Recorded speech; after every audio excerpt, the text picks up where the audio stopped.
انت اتهجمت عليا امبارح. السلام عليكم ورحمة الله وبركاته. أهلا وسهلا بحضراتكم. فيديو منتشر بشكل كبير جدا على مواقع التواصل الاجتماعي.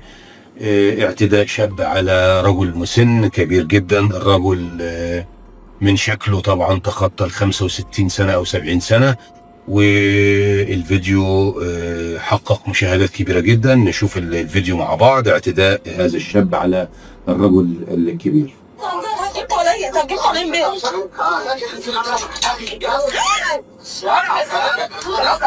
بيضرب ابويا. اتهجمت عليا امبارح. ايه اللي حصل في الشعب المصري؟ هو ايه اللي حصل في الشعب المصري؟ ما كناش كده ابدا.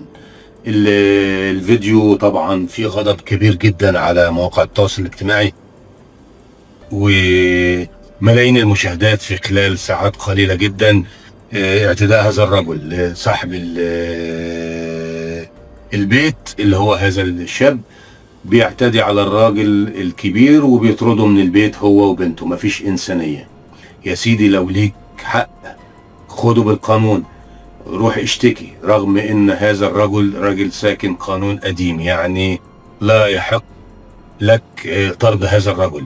القانون بيقول لك ان هو بعد 7 سنين ولسه كمان امام المحاكم، يعني الله اعلم هل هيمشي موضوع ال7 سنين ام لا، ده مش موضوعنا. لكن ان شاب يعتدي على رجل كبير طاعن في السن، والراجل كمان بنته بتقول على صفحتها ان هو الراجل عنده عدة امراض، وعنده السكر وعنده القلب وعنده امراض اخرى، وراجل طاعن في السن يتضرب يصفى على وجهه كذا مرة. هو ايه اللي حصل في الشعب المصري؟ ليه بقينا كده؟ انا من وجهة نظري ان الراجل ده ياخد حقه داخل قسم الشرطة، داخل مكتب رئيس المباحث او ضابط المباحث، ياخد حقه العين بالعين والسن بالسن امام الشرطة، والشرطة كمان او القانون ياخد حقه وياخد مجراه وياخد اقصى عقوبة. لان مفيش كده. الرسول عليه الصلاة والسلام في حديث لي اتمنى اكون يعني اقوله لكم صح او فيما معناه، بيقول ليس منا من لم يرحم صغيرنا ولا يوقر كبيرنا. ليه الناس بقت ما بتحترمش الكبير؟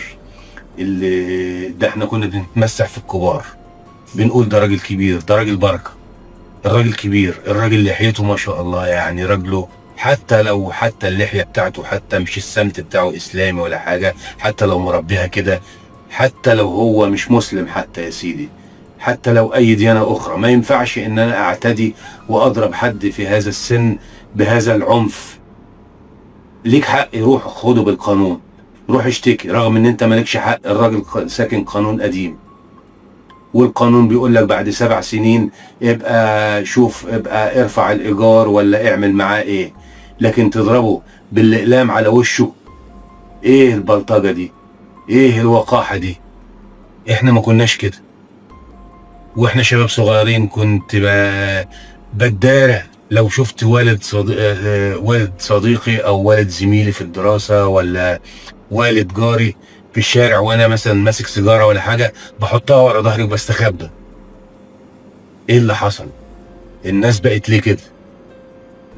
لازم الموضوع ده يتدرس، او لازم تتشدد العقوبات بشكل كبير جدا جدا جدا.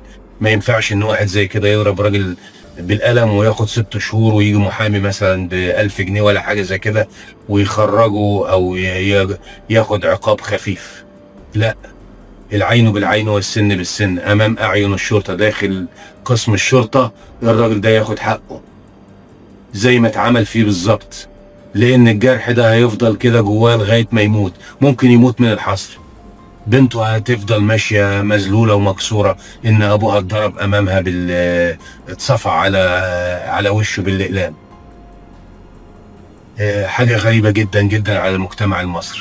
اتمنى الفيديو يكون نال اعجاب حضراتكم. لو اعجبكم الفيديو رجاء الاشتراك في القناة وتفعيل زر الجرس وعمل اعجاب للفيديو اذا اعجبكم.